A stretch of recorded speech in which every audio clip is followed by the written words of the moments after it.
mengingatkan saya. No. Tidak, bukan itu yang terjadi. When the women report this event, Ketika para wanita melaporkan kejadian ini, they are described by the audience as being viewed as being a little overwrought, a little hysterical. mereka dianggap oleh para pendengarnya sebagai wanita-wanita yang terlalu histeris. They're grieving just a little too much. Mereka terlalu bersedih ya, jadi kadang rada histeris. They're rather overwhelmed. Ya, mereka terlampau sedih oleh kepedihan mereka. This uses a criterion that historical scholars call the criteria of embarrassment. Dan kriteria ini itu biasanya disebut oleh para ahli sebagai kriteria rasa malu. The criterion of embarrassment says that you wouldn't create a story like this about your leaders. Kriteria rasa malu adalah mengatakan tidak mungkin kalau kita membuat karangan yang akan membuat malu orang-orang yang kita hormati. The text is very honest that those who you might have expected to respond most directly to what had happened to Jesus, in fact, were very slow to do so. Karena teks itu menggambarkan para pemimpin gereja, para rasul yang seharusnya berespon dengan begitu cepat terhadap apa yang sudah Yesus ajarkan, berespon dengan terlalu lambat. Why were they so slow to respond? Mengapa mereka lambat di dalam respon mereka? Because they're more like modern people than we give them credit for. Karena mereka lebih seperti orang-orang modern sekarang ini. How often do people get resurrected? Berapa sering emangnya orang bangkit dari tubuhnya? I haven't been to a resurrection party for somebody. Saya belum pernah melihat orang bangkit. And I suspect you haven't either. Dan saya rasa saudara juga belum pernah. That is outside of Easter. That is outside of Easter. Kecuali tentu saja mengenai Paskah. They reacted very normally and humanly. Ya, dan mereka bereaksi secara sangat normal sebagai manusia. They were slow to believe it. Mereka sangat lambat untuk mempercayainya. So that is a fourth reason why the resurrection is unlikely to be a created event. Jadi ini adalah alasan keempat kenapa kebangkitan sebenarnya sangat tidak mungkin merupakan karangan. Now our committee meeting is almost over. Dan sekarang kalau kita melihat panitia hampir selesai.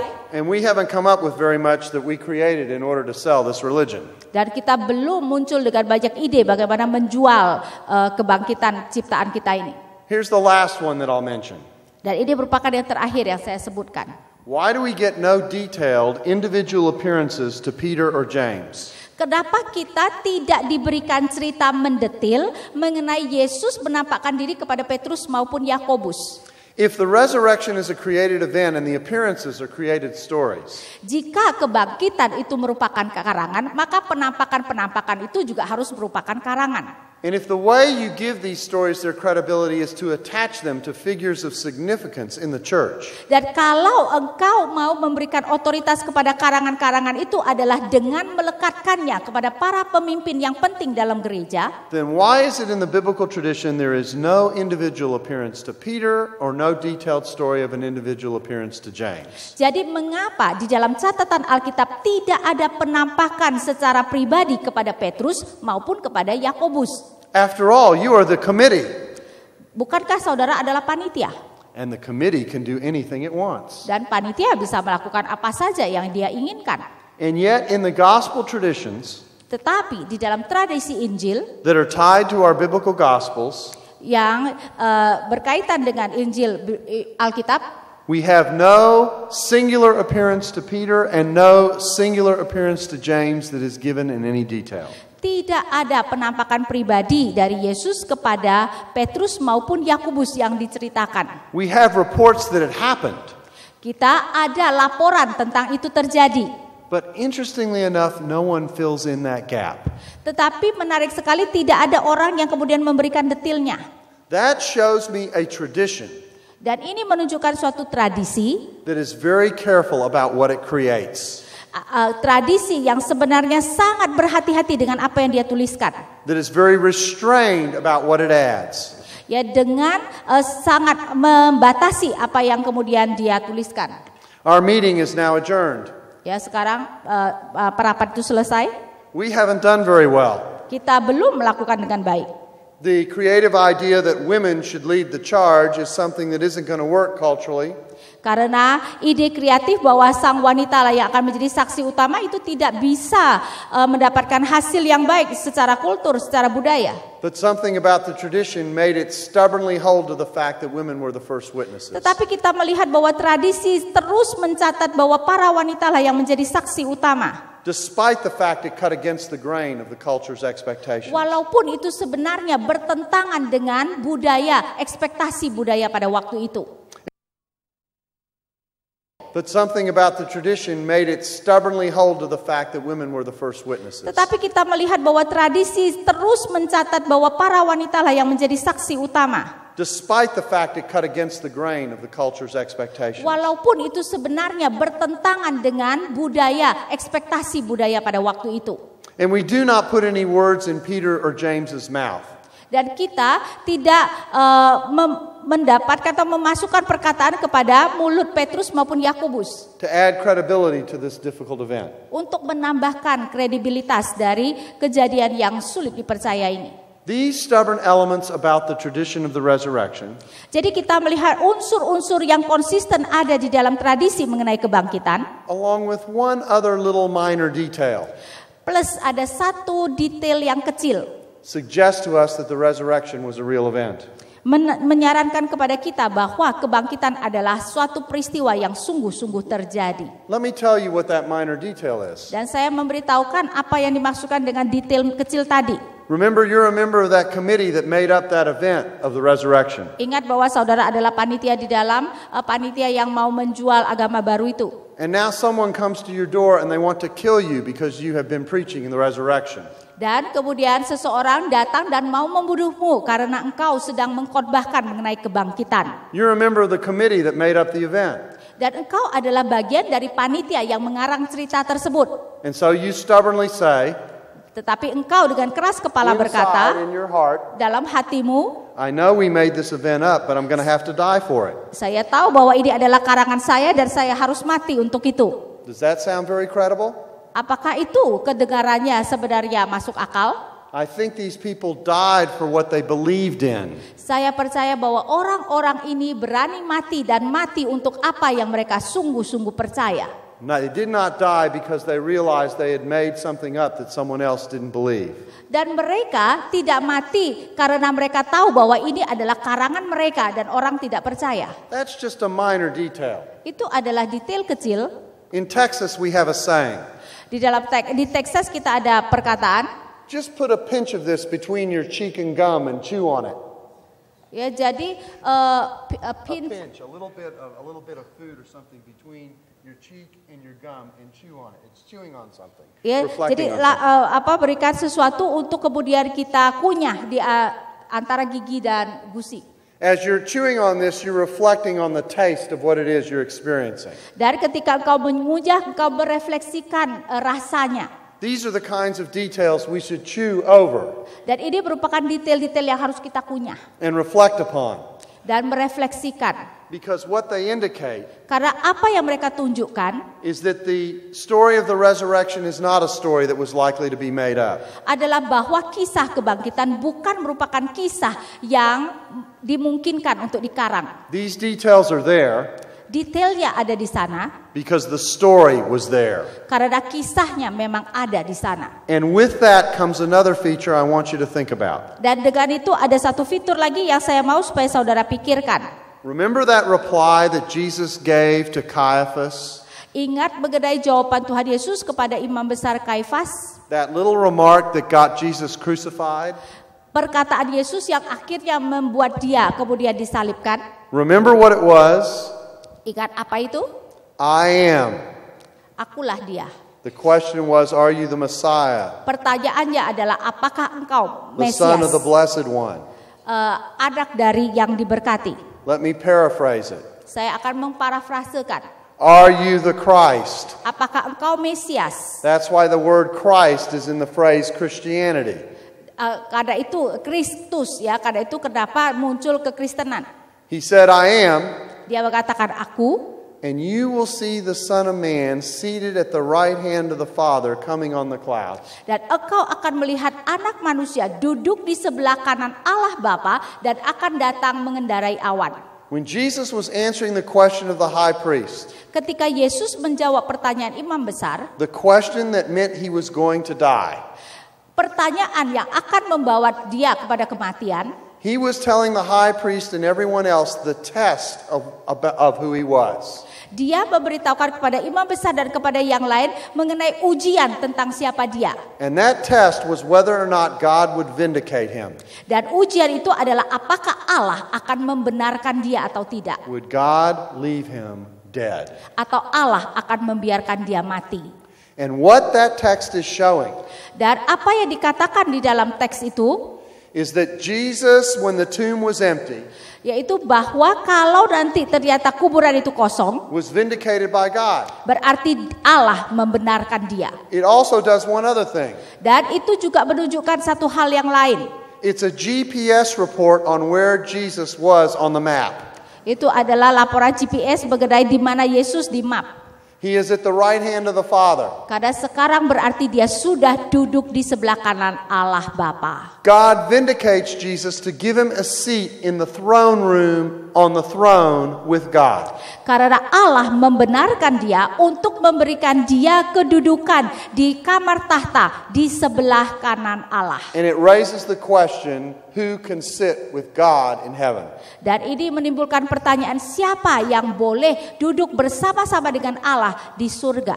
Now I will tell you a story about Easter preaching with Easter coming up. Ya, saya akan menceritakan tentang khotbah yang biasa dilakukan di Paskah. Most pastors, when they preach on Easter, don't tell you everything that they should. Ya, kebanyakan orang, para pendeta ketika berkhotbah Paskah tidak mengatakan segala sesuatu yang seharusnya mereka katakan. Most pastors, when they preach on Easter, say something like this. Kebanyakan pendeta pada waktu berkhotbah Paskah berkata seperti ini. He is risen, Dia telah bangkit, so we will be risen one day. jadi kita juga suatu hari akan dibangkitkan. That's true and important. Dan itu betul dan penting. The fact that Jesus lives shows that there's a life after death. Karena kenyataan bahwa Yesus sudah hidup kembali menunjukkan adanya kehidupan setelah kematian. And those who identify with what Jesus has done have the benefit of the promise of being with God forever. Dan siapa yang mengidentifikasikan dengan apa yang Yesus lakukan akan mendapatkan janji kekekalan dari Allah. But when that is what we emphasize on Easter, Tetapi jika hanya itu yang kita tekankan pada waktu Paskah, we are leaving something pretty important out. kita telah menghilangkan sesuatu yang sangat penting. Where did Jesus park after he was removed from the tomb? Di mana Yesus berparkir setelah dia tidak lagi ada di kuburan? Where did he go? Kemana dia pergi? Now, some people very simply will answer to heaven, Nah, ada orang dengan sederhana mengatakan ke surga. but that's not good enough. Tetapi itu tidak cukup baik. You see, Jesus left us a zip code. Tuhan Yesus memberikan kode pos kepada kita. He told us where he was going, Dia memberitahukan kepada kita kemana dia pergi. to the right hand of the living God. Kepada di sebelah kanan Allah yang hidup. In fact, when he replied, Sesungguhnya ketika Yesus menjawab, he referred to God as the power of the Almighty. dia mengacu kepada Tuhan sebagai yang maha kuasa. He was going to sit at the right hand of the power of the Almighty. Dia akan duduk di sebelah kanan Allah yang maha kuasa. And what he was saying was, Dan yang dikatakannya adalah he was going to share in the program and plan of God, intimately connected to God. dan dia akan berbagi di dalam program Allah dan dengan sangat dekat berelasi, berkoneksi dengan Allah. Now, Sekarang, that means that when we talk on Easter, we should talk a little more about where Jesus ended up. jadi kalau kita berbicara di Paskah, kita harus juga berbicara pada akhirnya Yesus itu ada di mana. And what that means for us. Dan apa artinya bagi kita. So now I'm to the so what of all this. Ya, jadi sekarang masuk kepada jadi kenapa? Christianity or Jesusanity? Kristianitas dan Yesusanitas.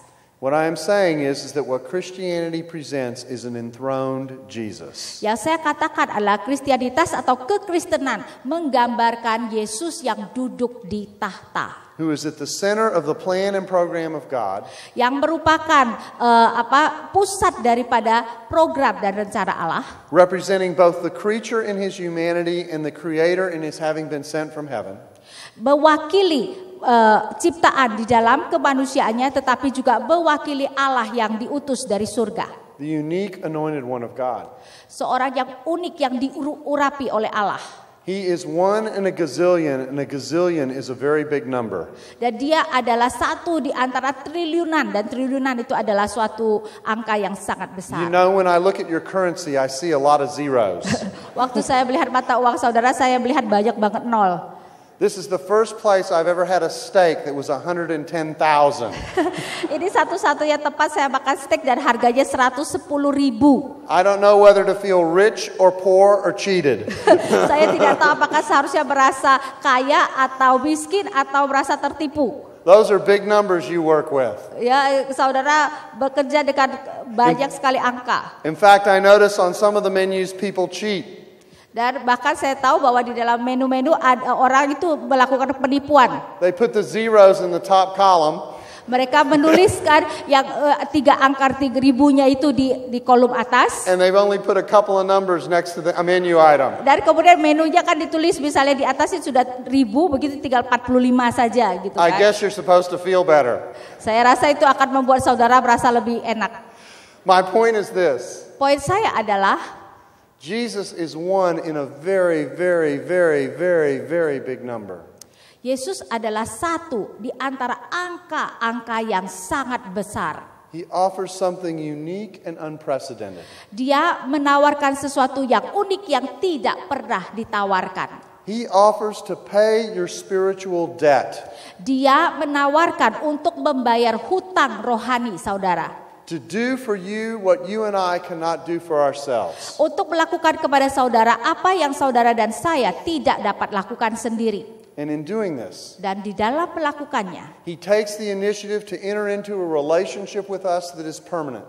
Dia berinisiatif untuk masuk ke dalam suatu relasi dengan kita yang merupakan relasi yang permanen. And He offers to give His Spirit. Dan dia menawarkan memberikan rohnya. The very enablement to sense that we are a child of God and the capability of walking in a way that is pleasing to God. Yang sebenarnya menyatakan kita adalah anak Allah dan memampukan kita untuk hidup dengan menyenangkan hati Allah. And you know what this costs you? Dan tahu apa harganya yang harus saudara bayar? In one sense, it costs you absolutely nothing. Di dalam satu nuansa saudara tidak harus membayar apa-apa. All you have to do is appreciate the fact that you need what God offers. Yang saudara perlu lakukan adalah menghargai apa yang Allah tawarkan. Appreciate the fact that God loves you so much that He took that initiative on your behalf. Menghargai bahwa Allah begitu mengasihi saudara sehingga Dia sendiri yang berinisiatif untuk melakukan itu. And accept the fact that He has paid this debt for you. Dan menerima kenyataan bahwa Dia telah membayar hutang saudara bagi saudara. There actually is a story in the Bible that pictures this. Dan ada kisah di dalam Alkitab menggambarkan ini. And I'm going to close with this example. Dan saya akan tutup dengan contoh ini. Again, if you have your Bibles, Jadi jika saudara membawa Alkitab, open to Luke chapter 7. kita lihat Lukas 7.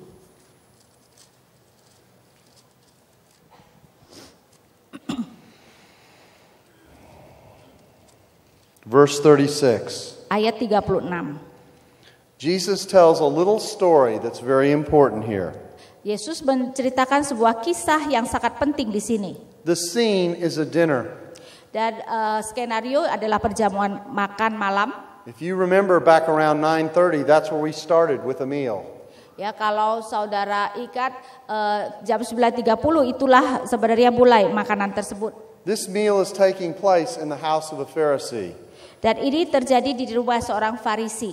Pharisee has invited Jesus to eat with him, and they're exchanging in typical table talk.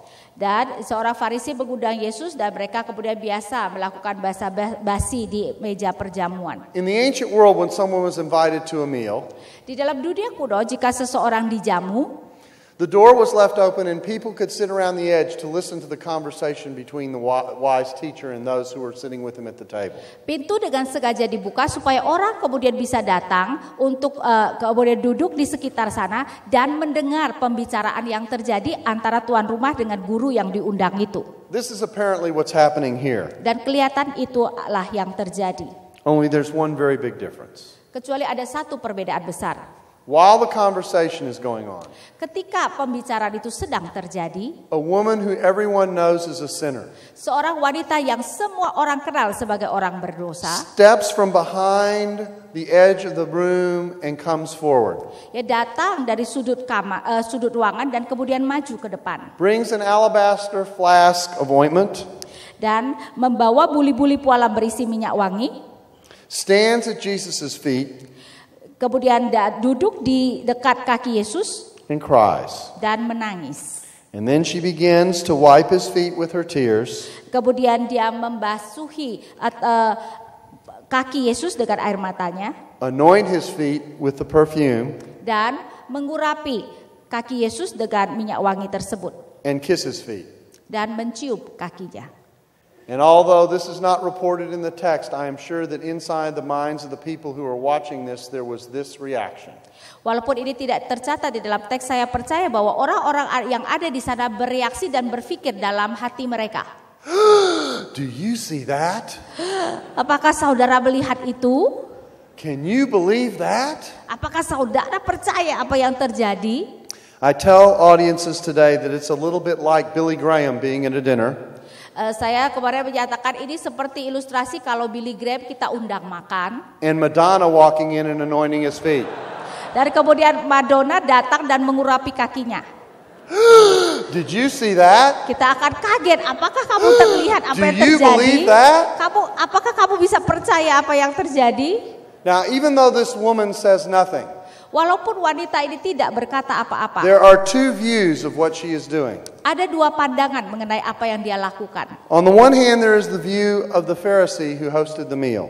Yang pertama adalah dalam pandangan orang Farisi yang menjadi tuan rumah. His opinion is stated in verse 39. Dan apa yang dipikirkan itu tertulis di dalam ayat 39. Now, when the Pharisee who invited him saw it, he said to himself, Ketika orang Farisi yang mengundang Yesus melihat hal itu, ia berkata dalam hatinya, if this man were a prophet, he would have known who and what sort of woman this is who is touching him, for she is a sinner. jika ia ini nabi, tentu ia tahu siapakah orang dan apakah perempuan yang menjamahnya itu, tentu ia tahu bahwa perempuan itu adalah seorang berdosa. Now, I need to tell you something about the Greek here. Saya mau mengatakan sesuatu mengenai bahasa Yunani di sini. In the Greek, there are three kinds of if-then sentences. Di dalam Yunani ada 3 macam kalimat if then. If, and for the sake of argument, we're going to say this is so, then. Ya, jika ini yang terjadi, maka. If, and I'm not going to tell you either way, then. Jika, tapi aku tidak akan mengatakan bagaimana apa yang akan terjadi, maka. If, but this doesn't seem to be the case, then. Yang ketiga adalah jika, dan ini sebenarnya bukan apa itu, maka. Verse 39 is the latter example. Dan ayat 39 adalah contoh jika maka yang terakhir tadi. If this man were a prophet, but he is not. Jika dia adalah seorang nabi, implikasinya tapi dia bukan nabi. How do I know he's not? Because he lets that woman touch him in that way. Dari mana aku tahu dia bukan nabi? Karena kalau dia nabi, dia tidak akan membiarkan perempuan itu menjamah dia seperti itu. See, Simon the Pharisee's view is that God has nothing to do with sinners until sinners get their act together. Karena memang Simon orang Farisi mempunyai anggapan bahwa dia tidak akan berurusan dengan seorang pendosa. Now, I love this story. Dan saya menyukai kisah ini. Because at the very moment in which this man is thinking to himself that Jesus is not a prophet, pada saat yang sama ketika orang Farisi ini memikirkan dalam hatinya bahwa Yesus bukan nabi, Jesus knows exactly what he's thinking. Yesus tahu persis apa yang dia pikirkan. I told the seminar yesterday that there's a rule in reading the Gospels. Saya memberitahukan juga di seminar kemarin ada peraturan apa yang tertulis dalam Injil.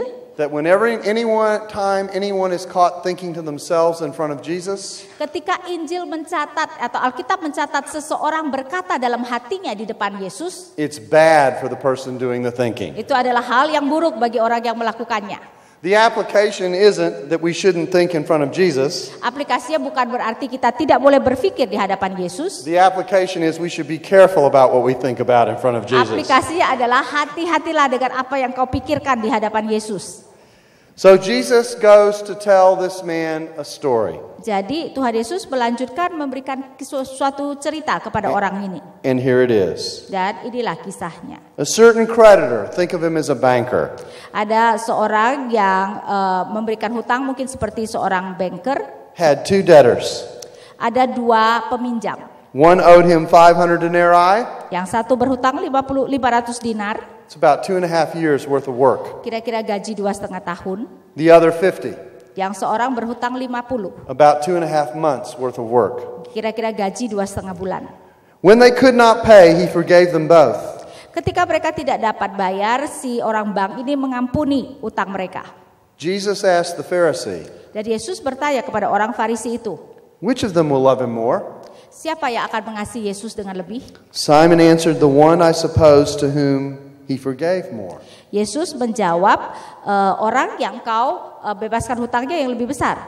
And then after explaining what the woman had done and what the Pharisee had not done, Dan kemudian teks ini mengungkapkan apa yang dilakukan oleh sang wanita dan apa yang tidak dilakukan oleh Simon. Jesus says this. Dan Yesus berkata, It's in verse 47. ayat 47.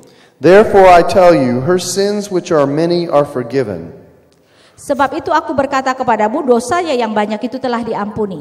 for she loved much. Karena dia telah mengasihi banyak. But he who is forgiven little loves little. Tetapi orang yang sedikit diampuni, sedikit juga ia berbuat kasih. And he said to her, your sins are forgiven. Dan kemudian dia berkata, dosamu telah diampuni. Then those who were at table with him began saying to themselves, Dan mereka yang duduk makan bersama dia berpikir dalam hati mereka. remember I told you the principle. Ingat prinsip yang saya beritahukan? To think to yourself in front of Jesus is bad for the person doing the thinking. Berpikir di hadapan Yesus adalah mau menyatakan hal yang buruk tentang orang yang berpikir itu. Who is this who even forgives sins? Siapakah ia ini sehingga ia dapat mengampuni dosa? In fact, in the earlier passage on the healing of the paralytic, no one can forgive sins except God alone. Dan kita sudah diberitahukan di dalam perikop sebelumnya mengenai penyembuhan orang lumpuh, tidak ada orang yang dapat mengampuni dosa kecuali And Allah so he says sendiri. to the woman, your faith has saved you, go in peace. Sehingga Yesus kemudian berkata kepada perempuan itu, imanmu telah menyelamatkan kau, pergilah dengan selamat. Simon the Pharisee's view was that God doesn't work with sinners until sinners get their act together. Pandangan Simon, orang Farisi adalah Allah tidak mau berurusan dengan para pendosa kecuali pendosa itu sudah bertobat. But Jesus' view of God was that God forgives sinners so that sinners will love God completely. Tetapi pandangan Yesus adalah Allah mengampuni para pendosa supaya kemudian mereka bisa One bertindak. final illustration and I'm done. Satu ilustrasi lagi dan saya selesai. Imagine you have a mortgage Bayangkan jika saudara mempunyai hutang rumah and economic times are tough. dan keadaan ekonomi sulit. You lose your job. Kau kehilangan pekerjaan. You cannot pay. Saudara tidak bisa membayar. Your creditor calls you Dan sekarang tukang kredit and menelpon says- saudara dan berkata, it's time for a talk. adalah sekarang waktunya bagi kita untuk berbicara. Let me tell you a little secret about talks. Saya memberikan sedikit rahasia mengenai a talk, suatu pembicaraan. When I was a child, my parents liked to have talks with me. Ketika saya kecil, orang tua saya sering mengadakan pembicaraan dengan One saya. thing I learned about a talk, Satu hal saya pelajari tentang pembicaraan. it wasn't a talk. Itu bukan suatu pembicaraan. There was very little that I said. Karena sedikit sekali yang saya katakan. My mother and father had much to say to me. Ya, orang tua saya yang banyak berkata-kata tentang saya. At the talk, they talked. Ya, pada pembicara itu mereka yang berbicara. For me, it would be better not to call it a talk, Untuk saya lebih baik itu disebut sebagai suatu pembicaraan, but to call it a listen. tetapi menyebutnya sebagai pendengaran atau mendengar. Because I was to sit and listen. Karena saya harus duduk dan mendengar. And so your banker calls you. Jadi orang bank menelpon saudara. Yes, we'd like to speak to you about your mortgage. Kami mau berbicara tentang hutangmu. Would you mind coming in for a little talk? Maukah saudara datang untuk suatu pembicaraan? And so you go. Jadi saudara pergi. And they ask you, you haven't been able to make any payments here for a while. What's the problem? And you explain, you're unemployed. You have no means of being able to pay. Dan orang bank kemudian mengatakan kamu sudah selama ini tidak membayar dan kamu kemudian menjelaskan bahwa kamu tidak lagi bekerja, tidak mempunyai kemampuan untuk membayar. The man sitting across from the table has a big file because every bank has a big file on you. Dan kemudian orang bank itu meminta file yang besar karena setiap peminjam itu pasti ada file besar ya mengenai dia. And he starts to say, well, the bank is going to have to do something about this. Dan dia berkata, bank harus melakukan sesuatu mengenai hal ini. And if you play by the rules of the game, you know what's coming next. Dan kalau dia mentaati peraturan, kita tahu apa yang akan terjadi nantinya. It's called foreclosure. Itu berarti nanti rumah itu akan digadaikan, diambil ya. I don't know what the word for is doing in that word. Di dalam bahasa Inggris pakai foreclosure, saya tidak tahu kenapa ada kata itu di depan. But instead of foreclosing on the house, tetapi bukan ya kemudian mengambil alih rumah itu. This banker reaches down into a drawer in his desk. Si orang bank itu membuka lacinya. Pulls out a checkbook. Dan menarik buku cek. Begins to write a check. Dan kemudian menuliskan cek itu. Hands the check to you. Dan memberikan cek itu kepada engkau. Takes the mortgage that was in front of him that was the basis of the talk. Dan kemudian merobek usuran hutang yang merupakan dasar dari pembicaraan hari itu. Rips it up. Ya, merobek ya. And says, dan take berkata, the check to the cashier and pay off your mortgage. Bawa cek itu ke kasir dan lunasi utangmu. You do not owe us one more penny. Kau tidak lagi berhutang 1 sen pun kepada bank. If you met a banker like that, jika engkau mengenal orang bank seperti itu, I bet you tell your friends about that bank. Saya percaya saudara akan memberitahukan saudara-saudaramu, teman-temanmu mengenai orang bank itu. And that, ladies and gentlemen, is the grace of God. Dan itulah Bapak Ibu sekalian, kasih karunia Allah. Jesus Christ takes the initiative to do something for ourselves we are unable to do for ourselves. Yesus Kristus mengambil inisiatif melakukan sesuatu yang tidak mungkin dapat kita lakukan sendiri. He invites us into relationship with Him. Dia mengundang kita untuk mempunyai relasi pribadi dengan Dia. And says, will you allow yourself to come into the presence of God?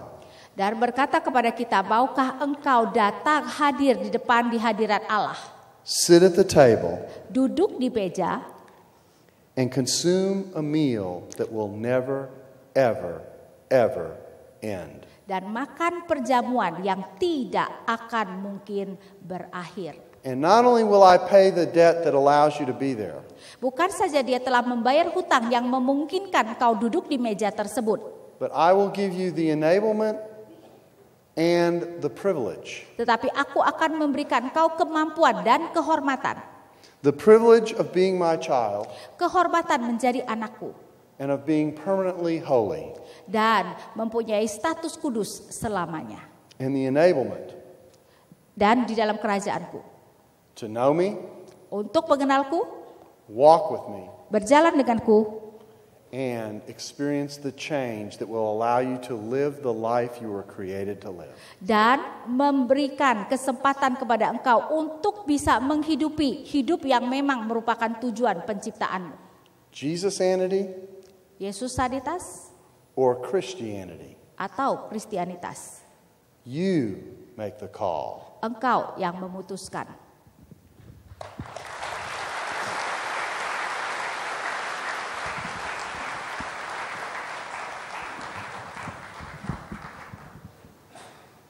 Ibu bapak sekalian, Tanpa terasa waktu bergulir begitu cepat, kita hanya mempunyai sedikit waktu lagi untuk tanya jawab. Dan izinkan saya memulai dengan sebuah pertanyaan yang berkaitan dengan sesi terakhir. Well, to start with a very simple question often asked, how is it possible that a physical resurrected body went through closed doors? If I could answer that question.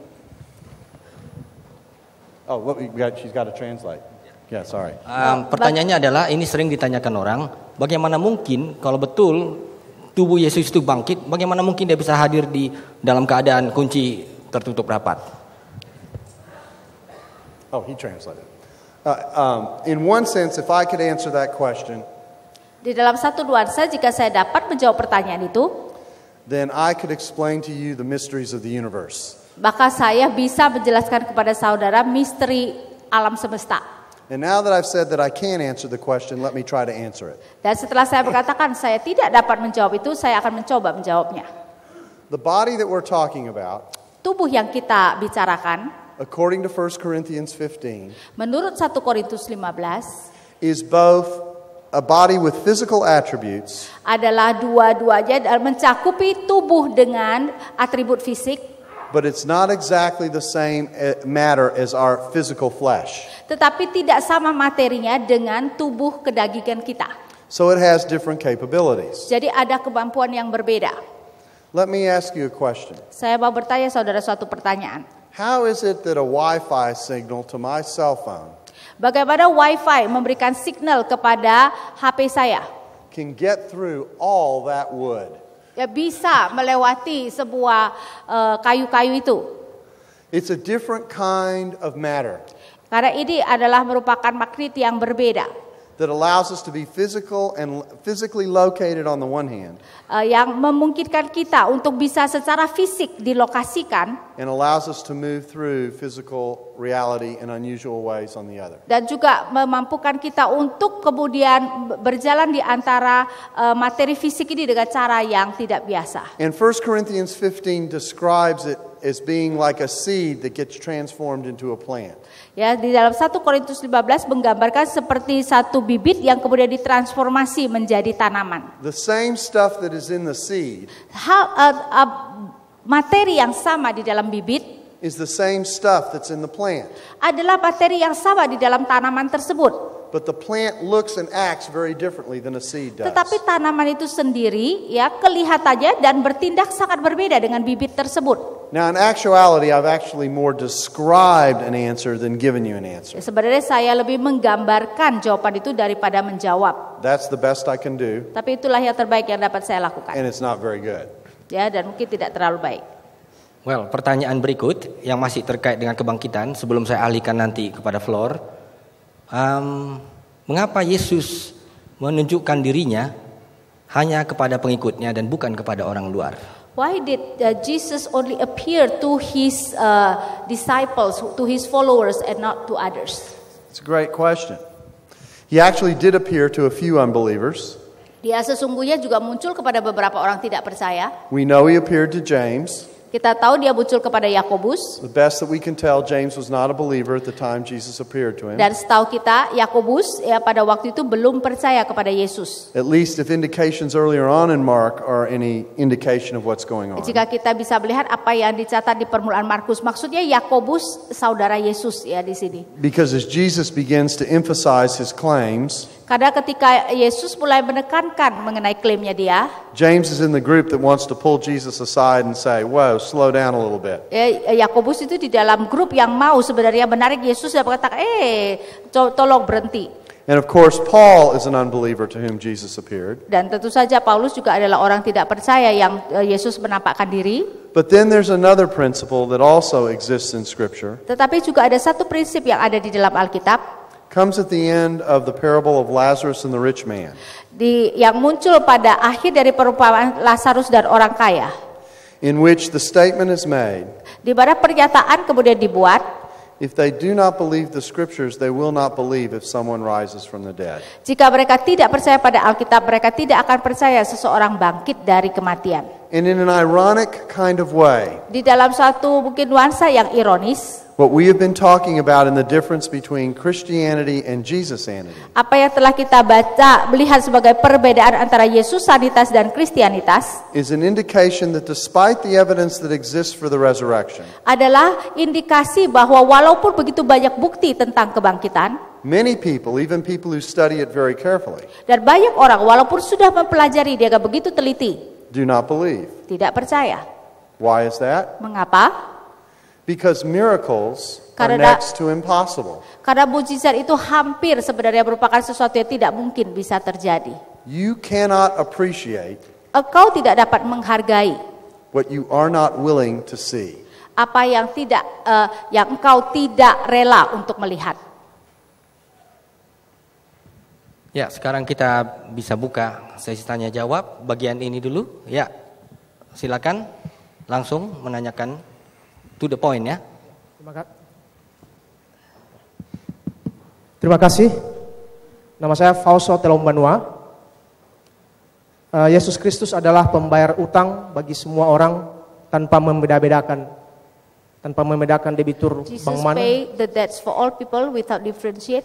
Ya, dan kitab suci mengatakan bahwa di bawah kolong langit tidak ada satu nama yang lain yang diberikan kepada manusia yang olehnya manusia diselamatkan selain nama Yesus Kristus Tuhan. There is no name except the name of Jesus people can be saved. Pada kenyataannya, Yesus masih ditolak oleh sebagian orang. In reality, Jesus is still denied by some people.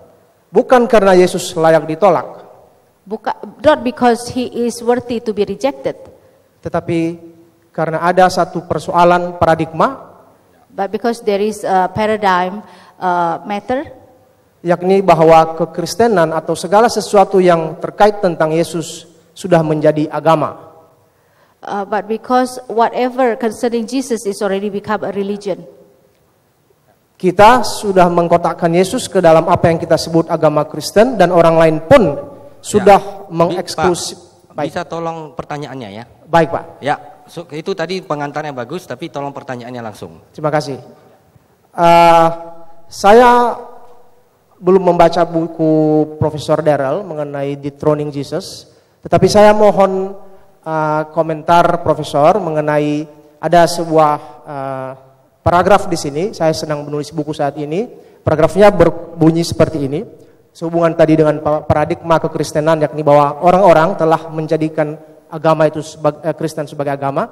Begini, kalau setelah semua usaha perbaikan paradigma dilakukan dan Yesus masih juga terkurung di dalam agama Kristen dan jiwa-jiwa manusia terkurung hingga mati di dalam agama mereka, maka demi jiwa manusia yang dalam pandangan Sang Pencipta sangat berharga, dunia ini dan kita semua harus rela untuk memikirkan menghapus saja agama Kristen dari muka bumi, dan dengan demikian mengeluarkan Yesus Kristus Sang Rahmat itu dari kurungan agamanya selama ini dan membiarkannya menjadi Tuhan bagi semua orang sebagaimana adanya Ia, yakni Tuhan bagi semua orang, seperti yang tertulis dalam kitab suci Roma 10:12 dan Kolose 3 Okay, it ayat says 11. that the problem is that there is a paradigm that Jesus is now associated with Christianity, and it makes people doesn't want to believe in Him because Christianity is one Religion. of the religion. So, in order for people to believe, why don't we erase religion? Why don't we erase Christianity? You can't erase Christianity from Christ. Kita tidak mungkin bisa menghilangkan kekristenan dari Kristus. I'm sorry, it's not about Christianity. It's about the nature or character of religion that has been associated to the Christianity. Well, I think the best way to deal with this is to say it this way. That yes, there is a lot of religious activity that takes place in the name of Jesus that discredits Him. Ya, memang betul banyak tindakan-tindakan agama yang dilakukan di dalam nama Tuhan Yesus tetapi sebenarnya mendiskredit Tuhan Yesus. And this has happened through the centuries. Dan itu terjadi selama berabad-abad. The very wars that we talked about earlier that led to the Enlightenment that we still deal with today is an Ya, example. perang-perang yang kita bicarakan yang membawa kepada zaman pencerahan. And there's a sense in which there are things that take place in the name of religion that are unfortunate. Dan memang ada hal-hal yang terjadi di dalam nama agama yang sangat disayangkan. That not only are wrong, but in fact reflect almost the exact opposite of the things that Jesus was about. Dan bukan saja salah, bahkan merupakan kontras daripada apa yang sebenarnya diajarkan Yesus. This is why it is imperative that those who believe in Jesus really believe in Jesus. Karena itu sangat penting bahwa mereka yang percaya kepada Yesus sungguh-sungguh percaya pada Yesus. Live as faithfully as they can. Hidup setaat atau setia mungkin. But we can't entirely do away with the religious part of Christianity. Tapi kita tidak mungkin menghilangkan keseluruhan keagamaan dari Kristen. Religion is about having community.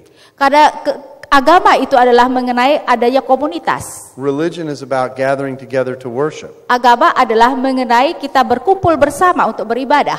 Religion is even about thinking correctly about God. Dan bahkan agama juga merupakan pemikiran yang benar tentang Allah. And at least all those three features that I've named Dan setidak-tidaknya 3 hal yang telah saya sebut are a part of what Christianity is supposed to be. dan itu merupakan bagian apa yang seharusnya di dalam kekristenan. So the issue is not having religion or not. Jadi masalahnya bukan soal ada agama atau bukan. The issue is, if I can say it this way, having the right kind of religion or not. Tetapi lebih ke arah kita memiliki agama yang benar, yang tipe yang benar atau tidak. And people doing the best they can to be as faithful to the teaching of the Scripture and to the teachings of Jesus as they can be. Dan orang berusaha untuk sesetia mungkin kepada ajaran Tuhan Yesus. And what is really important is an application from this question. Dan yang sangat penting adalah aplikasi dari pertanyaan ini. Is that we be as faithful in following God as He calls us to be. Yaitu bahwa kita menjadi paling sesetia mungkin di dalam mengikuti panggilan Tuhan. So I thank you for the question. Ya, thank you. Thank you very much. Just one more thing. Oh maaf ya Religion Pak, does matters. maaf ya Pak, maaf saya minta supaya ada giliran yang lain ya. Terima kasih berikut dan ini ya dari sebelah sini.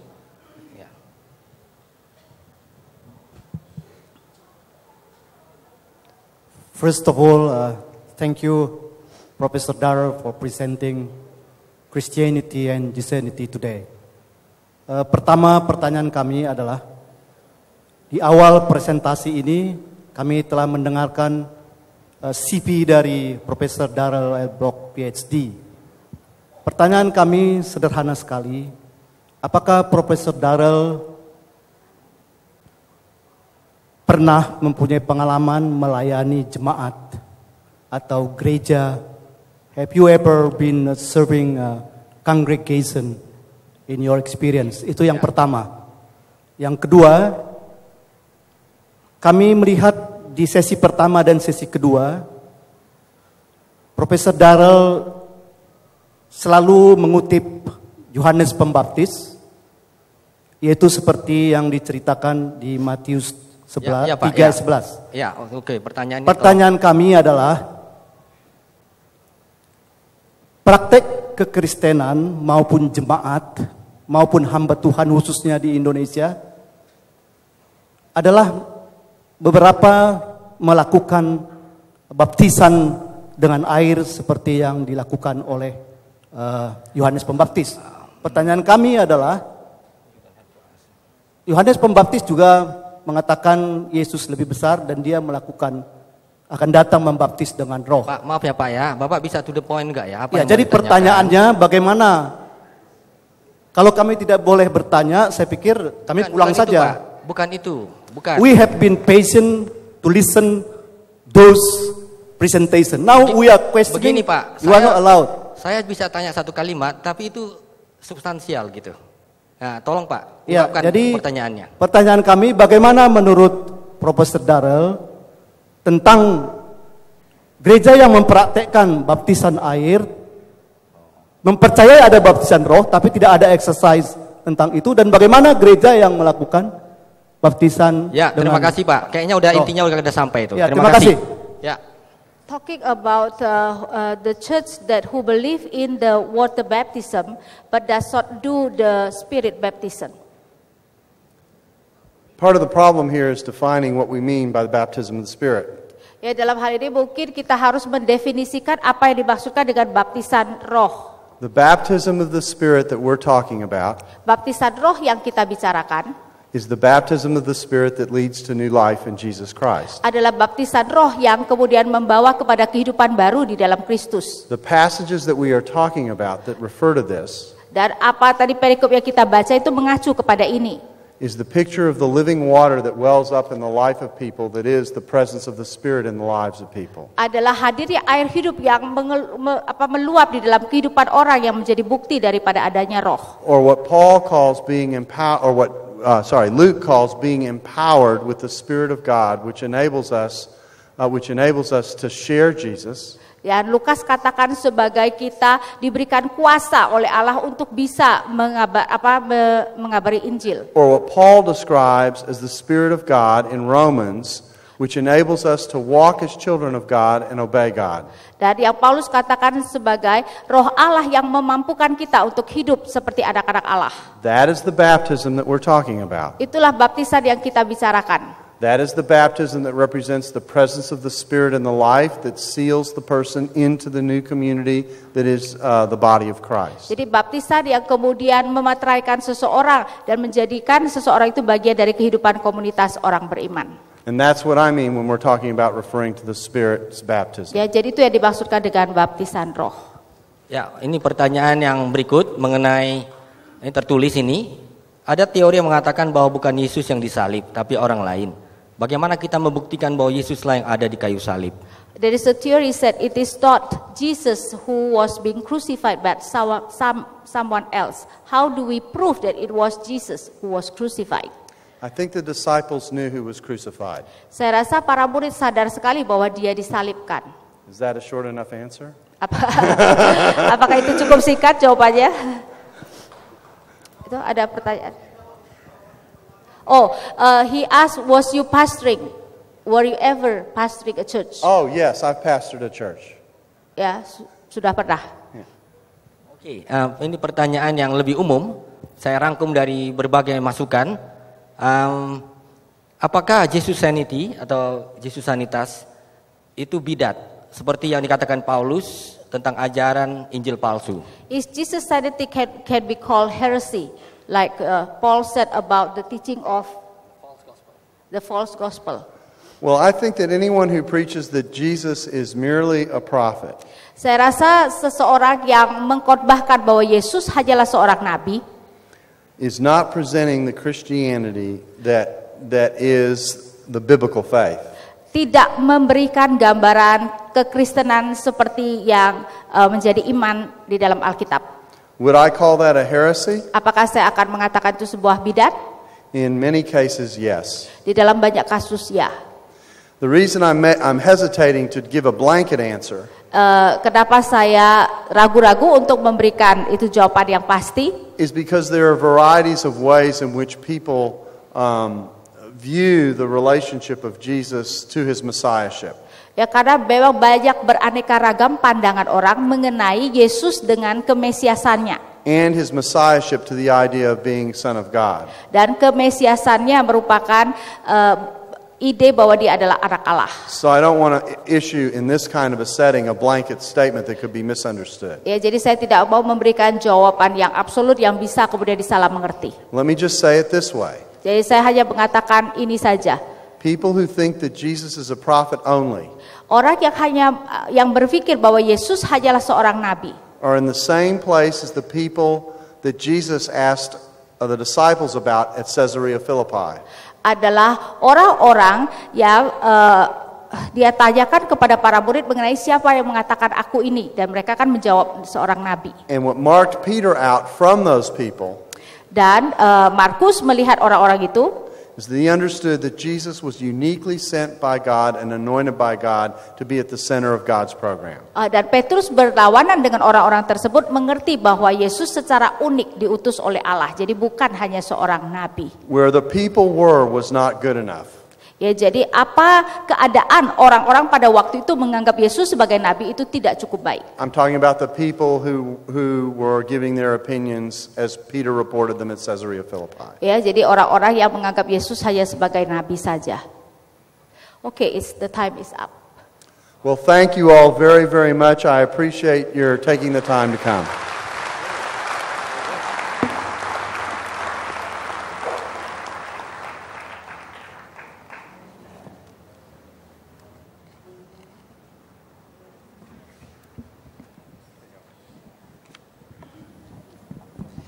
Bapak Ibu Saudara yang dikasihi Tuhan, kita bersyukur buat seminar dalam 2 sesi dari pagi hingga siang hari ini. Dan untuk itu kami mengundang Bapak Daniel Adi Pranata dari Perkantas untuk boleh menyerahkan apresiasi dari kita semua kepada Profesor Darrell Bock, Ibu Inawati Teddy dan juga Pak Anwar Chen yang sudah boleh melayani kita sepanjang seminar ini.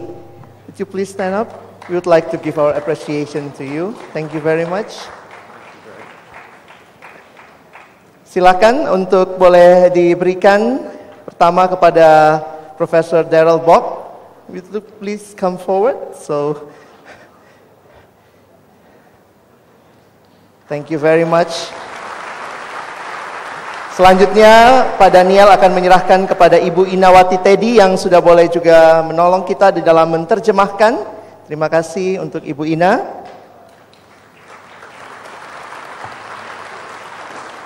Dan karangan bunga yang ketiga kepada Bapak Anwar Chen yang menjadi moderator kita pada seminar kali ini. Silakan Bapak Daniel untuk menyampaikan. Sekali lagi terima kasih, kita berikan aplaus yang lebih meriah lagi. Terima kasih. Thank you very much. You may be seated. Bapak Ibu Saudara yang dikasihi Tuhan, sampailah kita pada penghujung dari seluruh rangkaian seminar kita Sola Scriptura tahun 2009, Christianity or Jesus Sanity, menguak berbagai pandangan tentang Yesus. Biarlah kita boleh pulang di dalam hati dan iman yang sungguh-sungguh menyadari Dialah Raja di atas segala raja, satu-satunya Tuhan yang layak untuk disembah. Mari kita berdiri kembali, kita bersama-sama menaikkan pujian kita. Nobatkanlah Dia, Sang Raja Penebus.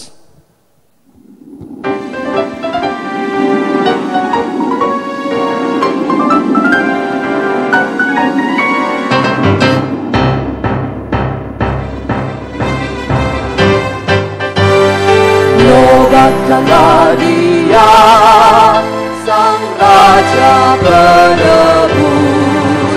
Bahana surga bergema, memuji Dia terus. Hai bangun jiwaku, bernyanyilah serta memuji Juru Selamat kekal selamanya. Yang wanita katakan, nobatkanlah Dia. Nobatkanlah Dia, pengasih abadi. Di dalam darah lukanya, kasih-Nya berseri. Malaikat tercengang melihat dahsyatnya. Rahasia Allah terbentang demi manusia. Nobatkanlah Dia, yang pria. Nobatkanlah Dia, Raja sejahtera, yang memerintah